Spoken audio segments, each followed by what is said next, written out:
महिलाओं की बंदूक लिए हुए पिक्चर्स, मॉडर्न लाइफस्टाइल से सराबोर आधुनिक इजराइल की तस्वीरें देखकर यह अनुमान लगाना मुश्किल है कि यह देश सदियों तक दुख, मुसीबतों और खून में रंगे हुए इतिहास को लेकर बना है। दरअसल इजराइल दुनिया की एकमात्र कंट्री है जिस पे यहूदी यानी कि जूइश का राज है।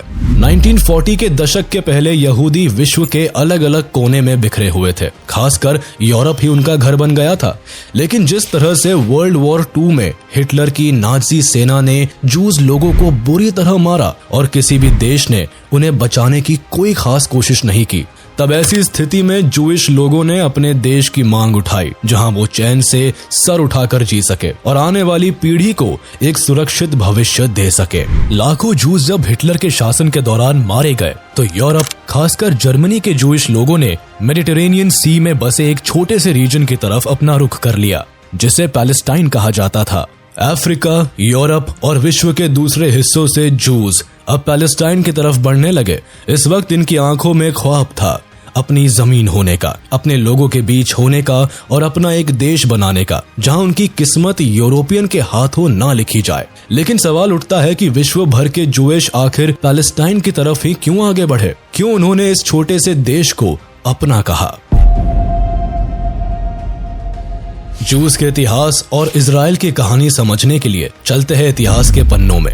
कहानी की शुरुआत होती है लगभग 4000 साल पहले। इन दिनों मेसोपोटामिया की सभ्यता थी जहां मूर्ति पूजा को बढ़ावा दिया जाता रहा। इस वक्त यहाँ कोई खास धर्म नहीं था और समाज इवॉल्व नहीं हुआ था। इसी दौरान यहाँ जन्म हुआ हजरत इब्राहिम का, जिससे अब्राहमिक रिलीजन शुरू हुआ। इनके वंशजों ने यहूदी, ईसाई और इस्लाम धर्म को जन्म दिया। बहरहाल हजरत इब्राहिम धीरे धीरे लैंड ऑफ केनन, जो कि प्रेजेंट डेज में इजराइल और पैलेस्टाइन का भाग है, वहां चले गए और लोगों को धार्मिक शिक्षा देना शुरू कर दी। इन्होंने एक धर्म की स्थापना की जिसे नाम दिया जूडाइज्म। इब्राहिम के फॉलोअर्स जूडास कहलाने लगे। इब्राहिम के 2 बेटे हुए, एक इस्माइल और दूसरा आइसक। इनके समय में भी इन्होंने जूडाइज्म को ही फॉलो किया और इनके फॉलोअर्स भी काफी संख्या में हो गए। लेकिन आगे चलकर आइसक के जो बेटे हुए उन्हें क्रिश्चियनिटी में जेकब, यहूदियों में इजराइल और मुस्लिमों में याकूब के तौर पर जाना गया। उन्होंने जूडाइज्म को आगे बढ़ाया, लेकिन फिर जेकब ने 4 शादियां की जिससे उनके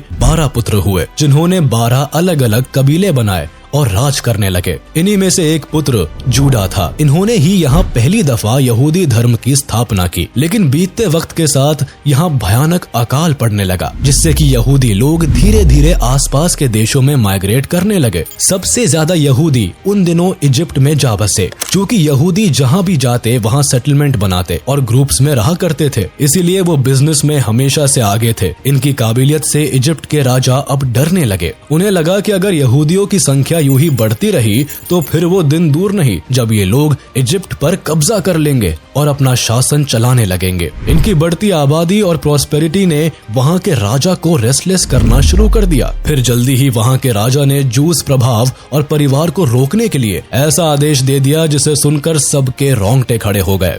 दरअसल इजिप्ट के किंग ने सारे जूस पुरुषों और बालकों को मार देने का आदेश दिया। जूइश महिलाओं को स्लेवरी में धकेलना शुरू कर दिया। इससे न तो केवल शुरुआती दिनों में जूस की पॉपुलेशन घटी, बल्कि बहुत सारे जूस अब दूसरे राज्यों की तरफ भागने की फिराक में लग गए। इसी दौरान इजिप्ट के जूस परिवार में हजरत मूसा का जन्म हुआ था, जिन्होंने बड़ी मुश्किल से इजिप्ट में रहने वाले जूस को इकट्ठा किया और कठिन रास्ते को पार करके अपने जूस काफिले के साथ वापस इजराइल आ गए। इसके बाद मूसा एक धार्मिक गुरु के तौर पर देखे जाने लगे। उनका जूस लोगों के बीच में काफी सम्मान बढ़ने लगा। जब सारे जूइश मिलकर इजिप्ट से अपने काफिले के साथ इजराइल पहुंचे, तब उन्होंने ईश्वर के 10 कमांड्स यानी उपदेश दिए, जिसे मानने से जूस हमेशा सुखी संपन्न रह सकते थे। उन्होंने इन 10 उपदेशों को एक पत्थर पर लिखवाकर एक सोशल सेंटर में रखवा दिया, जिसे जूस के बीच में 10 कमांडमेंट ऑफ सुप्रीम गॉड कहा गया। इस तरह से यहूदियों को एक लंबे संघर्ष के बाद रहने के लिए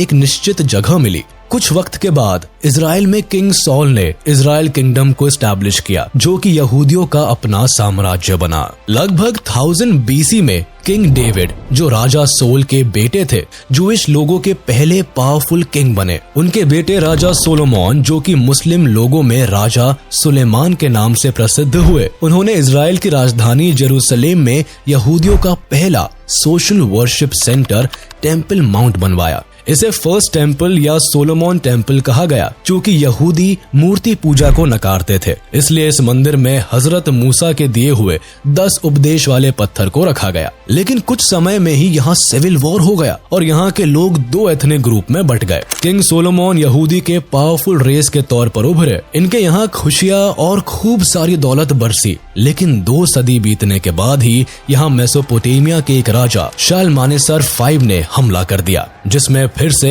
हजारों यहूदी मारे गए और राजधानी जेरूसलेम को बुरी तरह लूटा गया। किसी तरह यहूदियों ने खुद को और अपने साम्राज्य को फिर से बसाया। लेकिन 587 BC में एक बड़ी घटना हुई। इसी दौरान कई वॉर्स हुए, जिसमें जेरूसलेम को बुरी तरह से बर्बाद किया गया। उस वक्त बेबीलोनियन किंग नेबुकदनेस्सर के हुक्म पर पूरी जूडा कम्युनिटी को लूटा गया और भयानक मैसेकर हुआ। जो लोग बच गए उन्हें बेबीलोनियंस अपने साथ स्लेव बनाकर ले गए। बेबीलोनियन किंगडम ने जूडा किंगडम को बर्बाद कर दिया। इसके बाद जूस अब बेबीलोन के कब्जे में रहे। बेबीलोनियंस ने इनके फर्स्ट होली टेम्पल को भी खाक कर दिया और इसी दौरान हजारों जूस को 70 सालों के लिए एग्जाइल में भेज दिया। बहुत सारे जूइश इजराइल छोड़कर भाग निकले और विश्व के कोने कोने में बिखर गए। इस घटना के बाद तो जेरूसलेम और यहूदी दोनों का ही इजराइल में नामो निशान मिट गया। कुछ समय बाद ही ईरान में एक नए एम्पायर का जन्म हुआ, जिसे पर्शियन एम्पायर कहा जाता है। पर्शियन किंग्स ने मेडिटेरेनियन सी के कई हिस्सों समेत बेबीलोन और इजिप्ट को जीतकर एक बड़े भाग में पर्शियन एम्पायर खड़ा कर दिया, जिसमें यहूदियों को थोड़ी स्वतंत्रता मिली। इन्होंने इन यहूदियों को जो एग्जाइल के दौरान बेबीलोन में एज ए स्लेव लाए थे, उन्हें फ्री करके आदेश दिया कि वो इजराइल वापस जाए और वहां फिर से इजराइल को हरा भरा बनाए। पर्शियन किंग साइरस II ने यहूदियों को फिर से मंदिर बनाने की भी अनुमति दी। इसके बाद यहूदी फिर से इजराइल आ गए और उन्होंने यहाँ अपना मंदिर फिर उसी जगह बनाया। इसे सेकंड टेम्पल कहा गया। यहाँ यहूदियों ने अपना जीवन शुरू किया, लेकिन ये जगह हमेशा ही युद्ध और हमलों में उलझा रहा। कुछ वक्त बीतने के बाद अलेक्जेंडर ने पर्शियन एम्पायर को जीत लिया और इसके बाद जेरूसलेम अब सिकंदर के कब्जे में आ गया। अलेक्जेंडर किंगडम खत्म होने के बाद 63 BC तक इजराइल रोमन किंगडम के भीतर आ गया। रोमन किंगडम के समय में ही जीसस क्राइस्ट का जन्म एक यहूदी परिवार में हुआ। वो धीरे धीरे लोगों के बीच काफी पॉपुलर होने लगे और उन्होंने खुद को भगवान का बेटा कहा। जल्दी ही उनके फॉलोअर्स अब यहूदी समाज में फैल गए। लोग उनकी बातों से बहुत प्रभावित होते और उनके चमत्कार देखने आने लगे। ये बात यहूदियों के धर्म गुरुओं को नहीं भाई। उन्होंने जीसस के खिलाफ बातें फैलानी शुरू कर दी। जूस ने जीसस को अपना गॉड मैसेंजर मानने से इनकार कर दिया। ये जीसस ऑफ नाजरेथ की टीचिंग को मानने से इनकार करने लगे और 30 से 33 AD के करीब जीसस को सूली पर टांग दिया, ये कहते हुए कि ये आदमी धर्म के खिलाफ बोल रहा था। लेकिन जीसस को सूली पर टांगना यहूदियों पर बहुत भारी पड़ गया। रोमन एम्पायर में जीसस के फॉलोअर्स बढ़ने लगे। कई जूइश भी अब क्रिश्चियनिटी को फॉलो करने लगे थे। इससे यहूदियों की समस्या और बढ़ने लगी। असल में रोमन्स की बढ़ती हुई क्रिश्चियन पॉपुलेशन की वजह से कई जूस भी अब क्रिश्चियनिटी को फॉलो करने लगे थे। इससे जूइश के धर्म गुरुओं ने मिलकर रोमन के खिलाफ रिवोल्ट कर दिया, जिसे फर्स्ट जूइश रोमन वॉर कहा जाता है, ताकि क्रिश्चियंस को इजराइल से भगाया जा सके और रोमन्स के राज से छुटकारा मिल सके। जहां तहां लोग अब काफिले बनाकर रोमन एम्पायर को मानने से इनकार करने लगे। जब जूस ने पहली बार अपने हक की आवाज उठाई और रोमन किंगडम को मानने से इनकार करने लगे, तब रोमन्स ने पूरे जेरूसलेम को चारों तरफ से घेर लिया और फूड सप्लाई बंद कर दी, जिससे कि जूस भूखे मारे गए। इसके बाद उन्होंने बचे कुचे लोगों को मारना शुरू कर दिया और अंत में पूरे जेरूसलेम को आग के हवाले कर दिया। इसी दौरान रोमन्स ने यहूदियों के सेकंड टेम्पल को भी जलाकर राख कर दिया, जिसकी एकमात्र दीवार आज भी जेरूसलेम में बची हुई है। इस घटना को सीज ऑफ जेरूसलेम कहा गया। इस आगजनी में लाखों जूस परिवार मारे गए और जो बचे उन्हें या तो कन्वर्ट किया जाने लगा या फिर स्लेवरी में डाला जाने लगा। जूस महिलाओं के साथ अत्याचार ज्यादा बढ़ गए और जूस पुरुषों और बच्चों को तो जान से भी मारा जाने लगा। इस दौरान रोमन्स ने न केवल लाखों यहूदियों को मार गिराया बल्कि लाखों को स्लेव बना लिया और जो बचे थे उनके ऊपर टैक्स इम्पोज कर दिया गया। इजराइल का नामो निशान मिटाने के लिए रोमन्स ने जेरूसलेम का नाम बदलकर एलिया कैपिटोलिना कर दिया।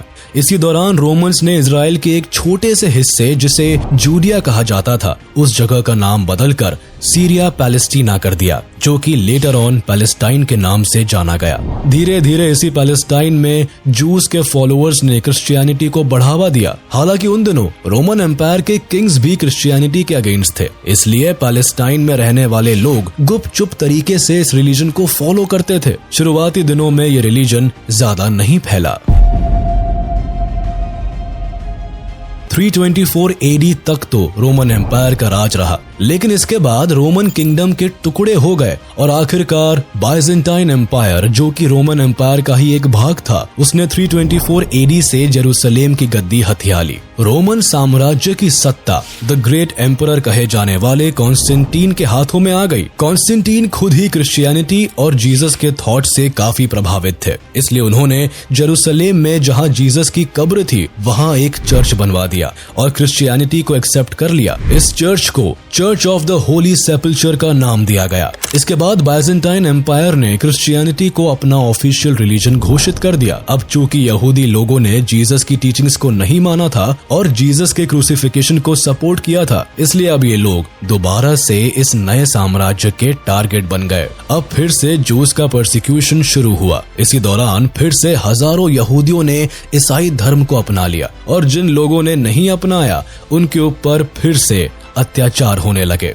क्योंकि बाइजेंटाइन एम्पायर को पता था कि अगर जूस को थोड़ी भी छूट मिली तो ये तुरंत अपना साम्राज्य बनाने में देरी नहीं करेंगे, इसलिए उन्होंने इस दौरान कई सारे ऐसे रूल्स बनाए जिससे कि जूस लोगों की पावर खत्म होती चली गई। कुछ रूल्स के हिसाब से जूस अपने लिए कोई भी स्लेव या सर्वेंट नहीं रख सकते थे। जूस और नॉन जूइश मैरिज भी बैन कर दी गई। जूस अपने लिए किसी भी तरह की कम्युनिटी वर्शिप सेंटर नहीं बना सकते थे और न ही उन्हें बहुत ज्यादा संख्या में इकट्ठा होकर प्रेयर्स करने की अनुमति थी। इन सब रूल्स को नहीं मानने वाले जूस को पनिश करने का भी प्रावधान बना। उनकी प्रॉपर्टी जब्त कर ली जाती थी और कई मामलों में उन्हें या तो जेल में डाल दिया जाता था या फिर उन्हें सीधे मौत की सजा दे दी जाती थी। ऐसी बदतर जिंदगी जीते हुए जूस ने कुछ सदियां और गुजारी।